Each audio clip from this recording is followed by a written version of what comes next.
نحمده ونصلي على رسوله الكريم اما بعد فاعوذ بالله من الشيطان الرجيم بسم الله الرحمن الرحيم رب اشرح لي صدري ويسر لي امري واحلل عقدة من لساني يفقهوا قولي۔ انشاءاللہ العزیز اس پروگرام میں ہم مختلف مواقع اور مختلف لوگوں کے لیے کی جانے والی دعاؤں کے بارے میں بات کریں گے۔ آج کے اس ابتدائی پروگرام میں ہم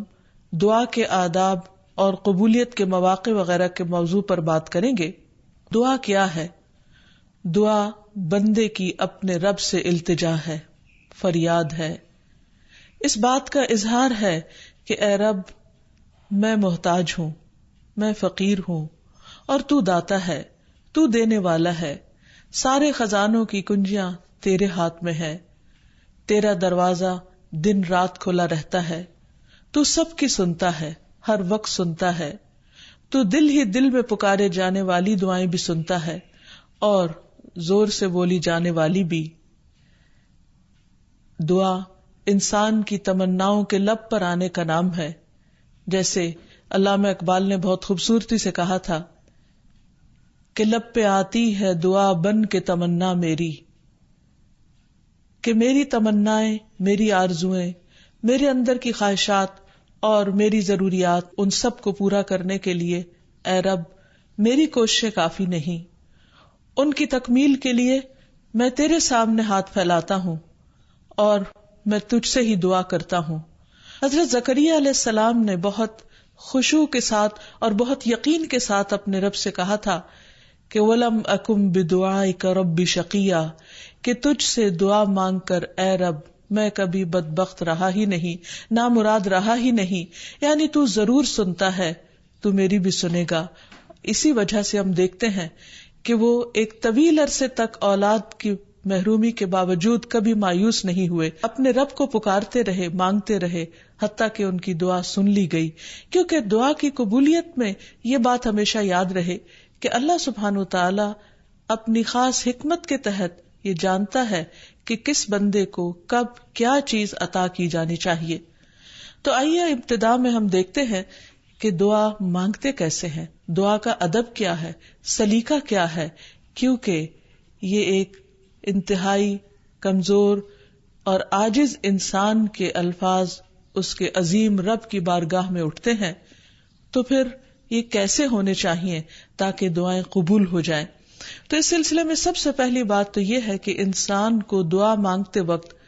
پوری توجہ اور پورے خشوع اور خضوع کا مظاہرہ کرنا چاہیے، کیونکہ اللہ سبحانہ تعالی غافل دل کی دعا نہیں سنتا۔ دعا مانگنے کے ادب میں سب سے پہلا ادب، سلیقہ اور کرینہ یہ ہے کہ انسان پورے اخلاص کے ساتھ، پوری توجہ کے ساتھ، شوق اور محبت کے ساتھ اپنے رب سے مانگے، پورے یقین کے ساتھ کہ اس کا رب اس کی دعا ضرور سنے گا۔ قرآن مجید میں اللہ تعالیٰ فرماتے ہیں وَادْعُوهُ مُخْلِصِينَ لَهُ الدِّينَ، اس سے دعا کرو دین کو اسی کے لیے خالص کرتے ہوئے، یعنی صرف اللہ سے مانگو، کسی اور سے نہیں، کیونکہ سب کو دینے والا دراصل وہی ہے۔ انبیاء ہوں یا اولیاء کرام ہوں یا بزرگان دین ہوں، سب کے سب اسی کے آگے سجدہ ریز ہوتے ہیں اور اسی کو پکارتے ہیں۔ نبی صلی اللہ علیہ وسلم صبح سے شام تک ہر موقع پر اپنے رب کو پکارا کرتے تھے، اور وہ تمام دعائیں احادیث کی کتابوں میں ہمیں صحیح سند کے ساتھ ملتی ہیں کہ کس طرح آپ صلی اللہ علیہ وسلم صبح بستر سے اٹھتے وقت اپنے رب کو پکارتے، پھر نماز میں کون کون سی دعائیں مانگتے، پھر اسی طرح کھانا کھانے سے پہلے، کھانا کھانے کے بعد، یہاں تک کہ اگر چھینک آئے تو اس وقت کیا پڑھا جائے، اور اسی طرح رات کو سوتے وقت، اور بے شمار مواقع کی دعائیں، اور اس کے علاوہ بھی نبی صلی اللہ علیہ وسلم کی دعائیں بہت ہی خوبصورت انداز میں مختلف کتابوں میں ہمیں ملتی ہیں، جس سے ہمیں دعا مانگنے کا سلیقہ اور ادب پتہ چلتا ہے، کیونکہ نبی صلی اللہ علیہ وسلم اللہ کے محبوب تھے، اور کس طرح اللہ کے محبوب نے اپنی عاجزی اور انکساری کا اظہار اپنے رب کے حضور کیا ہے، وہ ہمارے لیے ایک بہترین نمونہ ہے۔ پھر دعا مانگنے کے ادب میں ایک اہم ترین ادب یہ ہے کہ انسان توجہ سے مانگے، حدیث میں آتا ہے کہ اللہ سبحانہ وتعالی غافل دل کی دعا نہیں سنتا، یعنی انسان جب مانگے تو واقعی اس کو یہ معلوم ہو کہ وہ کیا مانگ رہا ہے، اور پھر تضرع اور عاجزی کے ساتھ بار بار اصرار کر کے مانگے، یہ نہ کہے کہ اے رب تو چاہے تو دے دے اور تو نہیں چاہتا تو نہ دے، نہیں، بلکہ پورے یقین کے ساتھ اپنے رب سے مانگے، اور اس بات کا بھی پورا یقین ہونا چاہیے کہ رب دعا سنتا ہے، کیونکہ وہ دیتا ہے۔ رب نہ سوتا ہے، نہ اس کو اونگ آتی ہے، نہ اس کو نیند آتی ہے، اور اس کو دینے کے لیے کسی سے مشورے کی بھی ضرورت نہیں ہوتی، کوئی اس پر جبر نہیں کر سکتا، کسی کا اس پر زور نہیں۔ اس لیے انسان جب اس سے مانگے تو یہ سوچ کے مانگے کہ اس کو دینے میں پورا پورا اختیار ہے اور وہ میری دعا بھی ضرور سنے گا۔ پھر اسی طرح انسان اپنی عاجزی اور مسکنت کا اظہار کرے، مانگتے وقت انسان اپنے اندر کو بالکل تکبر سے خالی کر لے اور یہ سمجھے کہ میں ایک انتہائی حقیر چیز ہوں اور میرا رب عظیم خالق ہے، پوری کائنات کا مالک ہے، اور میں اسی کے آگے ہاتھ پھیلا رہا ہوں، جو میرے اٹھے ہوئے ہاتھوں کو کبھی خالی نہیں لوٹائے گا، اور اس کو دینے سے محبت ہے، وہ دے کر خوش ہوتا ہے، اور دعا کرنے والے سے محبت رکھتا ہے، اور جو دعا نہیں کرتا اللہ تعالیٰ اس سے ناراض ہوتا ہے۔ اللہ سبحانہ وتعالیٰ قرآن مجید میں خود فرماتے ہیں وَقَالَ رَبُّكُمُ ادْعُونِي أَسْتَجِبْ لَكُمْ، تمہارا رب کہتا ہے مجھ سے دعا مانگو، ادعونی استجب لکم، میں تمہاری دعائیں قبول کروں گا۔ اس لیے رب کے وعدے پر یقین کرتے ہوئے ہمیں دعا کرتے رہنا چاہیے۔ پھر اسی طرح یہ ہے کہ دعا میں عاجزی اور انکساری کے ساتھ ساتھ گریہ وزاری بھی ہونی چاہیے، جس طرح نبی صلی اللہ علیہ وسلم بدر کے موقع پر اللہ سبحانہ وتعالیٰ کے حضور آہوزاری کے ساتھ دعائیں کر رہے تھے۔ اس سلسلے میں روایت میں آتا ہے کہ نبی صلی اللہ علیہ وسلم قبلہ رخ ہو کر گڑ گڑا کے دعا کر رہے تھے کہ اے اللہ میرے لیے اپنے کیے ہوئے وعدے کو پورا فرما، اے اللہ اپنے وعدے کے مطابق عطا فرما، اے اللہ اگر اہل اسلام کی یہ جماعت ہلاک ہو گئی تو زمین پر تیری عبادت نہ کی جائے گی۔ اور پھر اس قدر عاجزی و زاری تھی کہ حضرت ابوبکر صدیق رضی اللہ تعالیٰ عنہ نے جب آپ کو دیکھا تو پیچھے سے آ کر آپ سے چمٹ گئے اور کہنے لگے کہ اے اللہ کے نبی اب بہت کافی ہو چکا، آپ نے اپنے رب سے بہت کچھ مانگ لیا، اللہ تعالیٰ آپ سے کیے ہوئے وعدے کو ضرور پورا کرے گا۔ پھر اسی طرح یہ ہے کہ انسان دعا میں تکرار کرے، یہ نہ ہو کہ ایک بار مانگے، دو بار مانگے اور اس کے بعد تھک کر بیٹھ جائے اور یہ کہے کہ میری دعا تو سنی نہیں جاتی، اس لیے دعا مانگنے کا فائدہ نہیں، ہم دیکھتے ہیں کہ کس طرح انبیاء علیہم السلام مسلسل دعائیں مانگتے رہے، اصرار کے ساتھ مانگتے رہے۔ اس سلسلے میں ہمیں رسول اللہ صلی اللہ علیہ وسلم کی ایک حدیث سے بھی پتہ چلتا ہے کہ جب اصرار کے ساتھ اور تکرار کے ساتھ انسان دعا کرتا ہے تو اس کا کیا فائدہ ہوتا ہے۔ آپ صلی اللہ علیہ وسلم نے فرمایا جس شخص نے 3 مرتبہ اللہ تعالیٰ سے جنت مانگی، جنت اس کے لیے دعا کرنے لگتی ہے کہ اے اللہ اسے جنت میں داخل کر دے، اور جو شخص 3 مرتبہ دوزخ سے پناہ مانگے تو دوزخ اس کے لیے دعا کرنے لگتی ہے کہ یا رب اس شخص کو دوزخ سے پناہ دے۔ پھر اسی طرح یہ ہے کہ انسان کو چاہیے کہ انسان مانگنے کے انداز میں ہاتھ اٹھا کر اللہ تعالیٰ سے مانگے، کیونکہ اللہ سبحانہ وتعالیٰ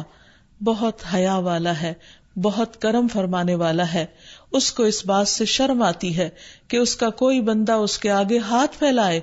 اور پھر اللہ تعالیٰ ان ہاتھوں کو خالی لوٹا دے۔ وہ سب سے بڑا بادشاہ ہے، حقیقی بادشاہ، مالک کائنات، سارے خزانوں کا مالک، وہ کبھی بھی اپنے بندے کو خالی ہاتھ نہیں لوٹاتا۔ ہاں یہ ضرور ہے کہ کبھی وہ انسان کو فوراً مل جاتا ہے جو انسان اپنے لیے طلب کرتا ہے، اور کبھی ایسا ہوتا ہے کہ اس سے بہتر کچھ اور عطا کر دیا جاتا ہے، یا اس سے کوئی آنے والی مصیبت ٹال دی جاتی ہے، یا پھر آخرت میں اس کے لیے اس دعا کے اجر کو ذخیرہ کر دیا جاتا ہے، جسے دیکھ کر انسان تمنا کرے گا کہ کاش دنیا میں اس کو اپنی دعاؤں کے صلے میں کچھ بھی نہ ملا ہوتا۔ پھر اسی طرح یہ ہے کہ دعا کرتے وقت انسان کو حمد و ثنا کے ساتھ آغاز کرنا چاہیے، یعنی اللہ سبحانہ وتعالیٰ کی تعریف کرنی چاہیے، نبی صلی اللہ علیہ وسلم پر درود شریف پڑھنا چاہیے، اور اس کے بعد اپنی عرض رکھنی چاہیے۔ تو جس دعا کے آگے پیچھے درود شریف پڑھ لیا جائے وہ دعا بھی قبول ہوتی ہے۔ فضالہ بن عبید رضی اللہ عنہ سے روایت ہے کہ ایک مرتبہ رسول اکرم صلی اللہ علیہ وسلم تشریف فرما تھے۔ ایک شخص آیا اور اس نے نماز پڑھی، پھر کہنے لگا اے اللہ مجھے بخش دے اور مجھ پر رحم کر۔ تو رسول اللہ صلی اللہ علیہ وسلم نے فرمایا اے نمازی تو نے جلدی کی، جب نماز پڑھ چکو تو بیٹھے رہو،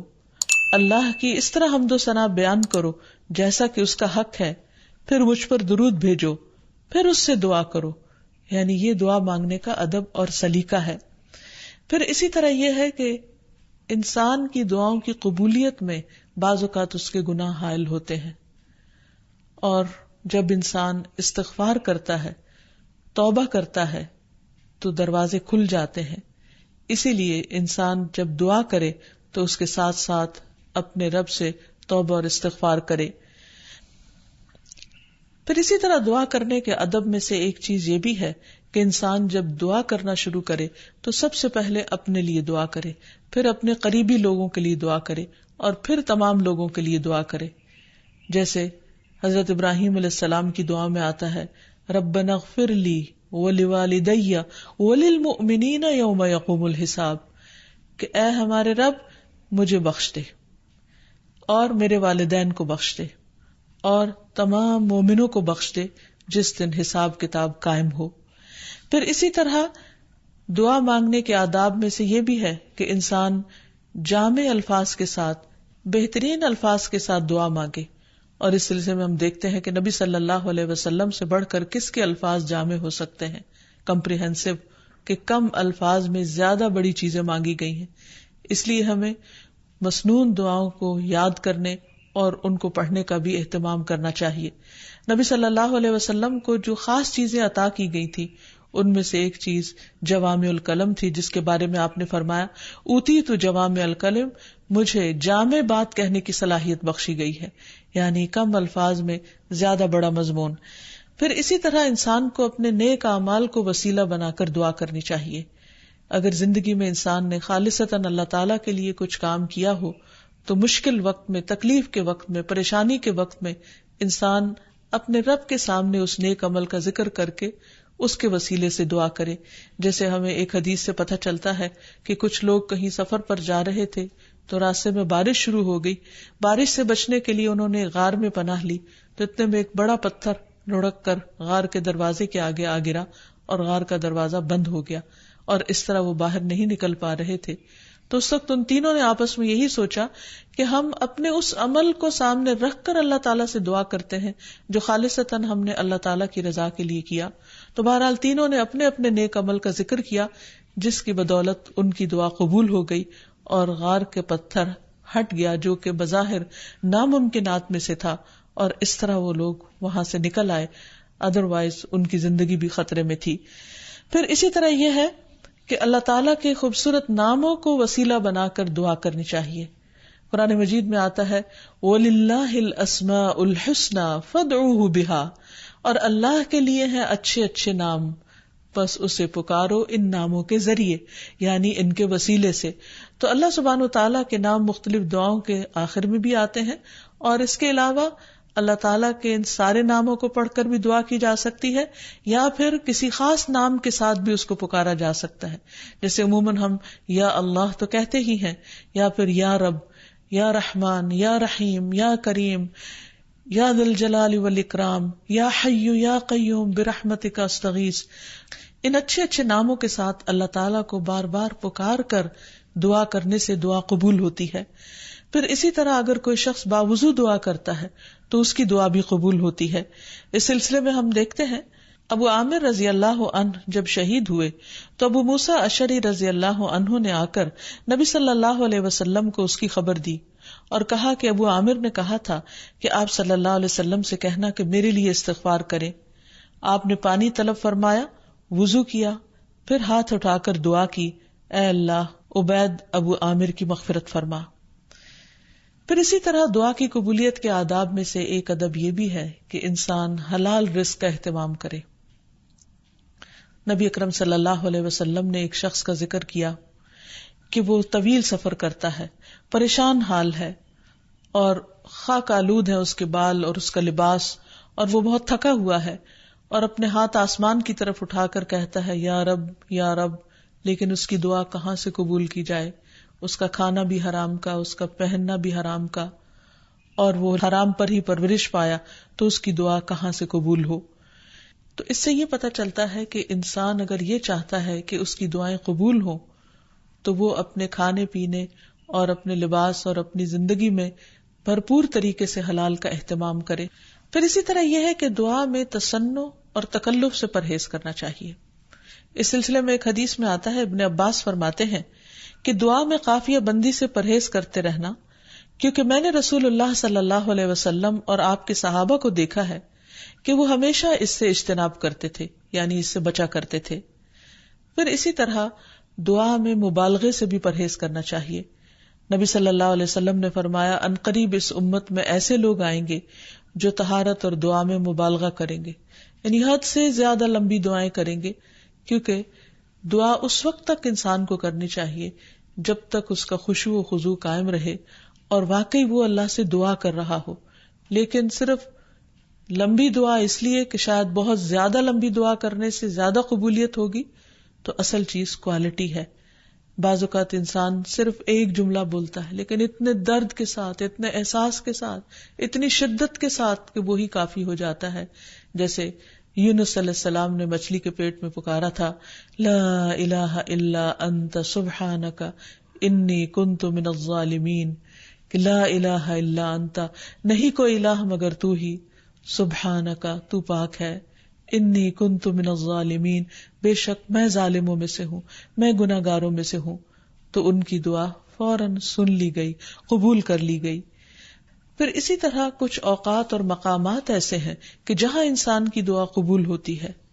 مثلاً رات کے آخری حصے میں دعائیں بہت قبول ہوتی ہیں. حدیث میں آتا ہے رسول اللہ صلی اللہ علیہ وسلم نے فرمایا ہمارا رب تبارک و تعالی ہر رات کو اس وقت آسمان دنیا پر آتا ہے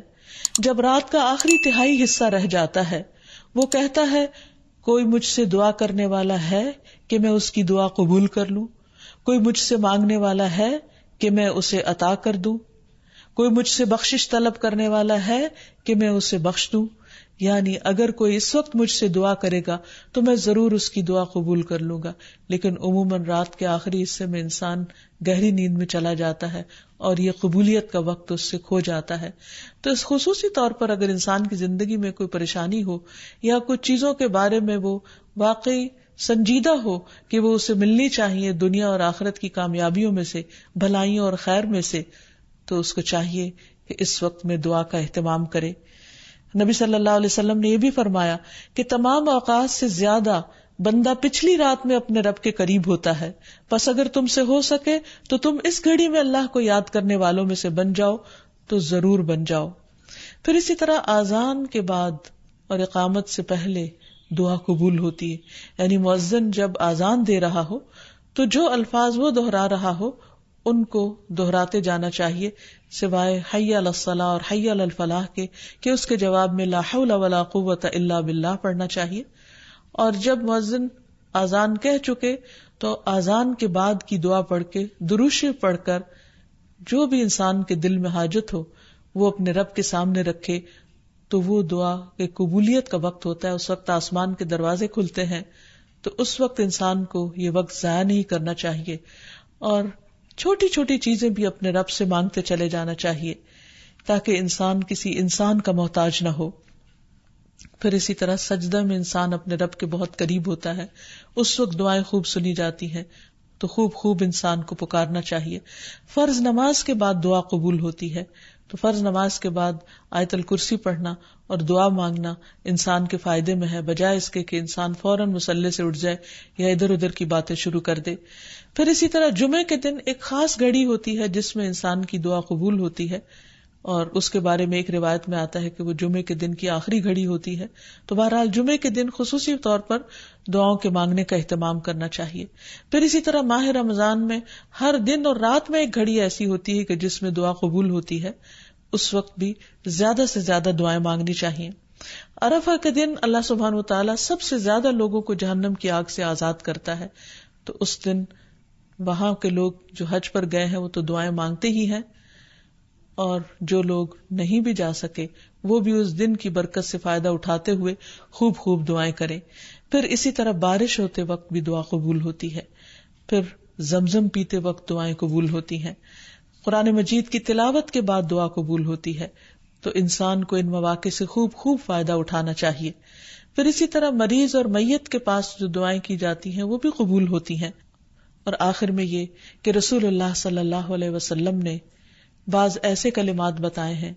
کہ جن کے ساتھ اگر اللہ تعالیٰ کو پکارا جائے تو انسان کی دعا قبول ہوتی ہے. اور وہ ہیں اللہم انی اسألک یا اللہ الاحد الصمد الذی لم یلد ولم یولد ولم یکن لہ کفوا احد ان تغفر لی ذنوبی انک انت الغفور الرحیم. اے اللہ بے شک میں تجھ سے سوال کرتا ہوں، اے اللہ جو اکیلا ہے، بے نیاز ہے، ایسی ذات ہے جس نے کسی کو جنم نہیں دیا اور نہ ہی وہ جنم دیا گیا اور نہ ہی اس کا کوئی ہمسر ہے، یہ کہ تو میرے لیے میرے گناہوں کو بخش دے، بے شک تو بہت بخشنے والا نہایت مہربان ہے. تو نبی صلی اللہ علیہ وسلم نے اس شخص کے بارے میں جو یہ دعا پڑھ رہا تھا، آپ نے 3 بار فرمایا کہ اس کو بخش دیا گیا، اس کو بخش دیا گیا، اس کو بخش دیا گیا، کیونکہ اس نے اللہ سبحانہ وتعالیٰ کی ان صفات کے ساتھ، ان ناموں کے ساتھ اللہ تعالیٰ سے دعا کی تھی. تو اللہ تعالیٰ سے دعا ہے کہ وہ ہماری دعاؤں کو بھی سن لے